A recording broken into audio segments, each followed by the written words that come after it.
what we feel is of paramount importance is to provide clarity to parents, to families, and ultimately to school divisions and educators that are in our classrooms across the province. This will provide that clarity.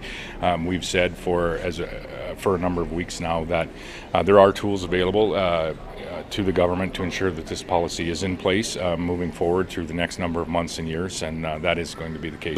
Those rights that were included under the Charter were being discussed. There was other rights that were identified as well that were not included under the Charter, and it was also identified that at some point in the future there could be the collision of these Charter protected rights and other rights that are important to Saskatchewan residents and to Canadian residents as well, and when those rights collide, the notwithstanding clause was provided to ensure that the elected government of the day would be able to make the decision on as to which of those rights would be in effect for the people that they ultimately represent. And in this case, that's the rights of a parent to ensure they're involved in their children's decision, bring our parents closer to our children's classrooms, schools, and ultimately make for a more reactionary and more responsive education system. Today's ruling, the judge said that there's no indication in the government's case, no evidence that there was substantial conversations with students, teachers, parents, the interested parties. No evidence experts on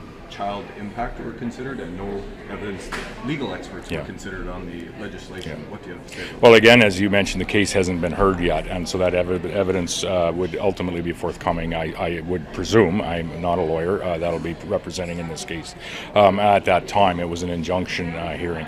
As it turns out, the decision that the government has made to first of all enact this policy is on multiple conversations that various MLAs, government MLAs have had with parents, with educators, with many, myself included as an MLA, and have moved forward on the policy. We've been very steadfast in indicating that should that policy not be in effect, as it was determined to be yesterday, that we'd use the tools available to the government to ensure that it is in effect at the earliest opportunity moving forward. I think there is an opportunity for and a period of time here, a short period of time, for the government to look at, what supports do we have in place for students that may be find themselves in a challenging situation, whether that be in with their family dynamics or community dynamics, whatever that might be. We heard Councillor Davies talk about some of the mental health challenges that we're seeing, not just in adults but in children today, and so that is an even broader approach than just in our schools, but on a community-wide approach. And so,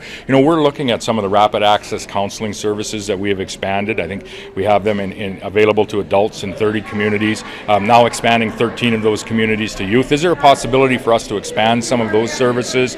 A year or two ago, we had made a commitment to work with school divisions to ensure that at least one individual in each school has some mental health training to identify some of the challenges that our children might be facing. And so I think this is a very good time for the next few weeks for the government to be looking at, what services do we have in place to support children, to support our students, in addition to supporting the inclusiveness of our families in our education system, to ensure that that those supports are available, whether it be with respect to this policy or anything else that may be happening in our community or in our child's life at school or outside.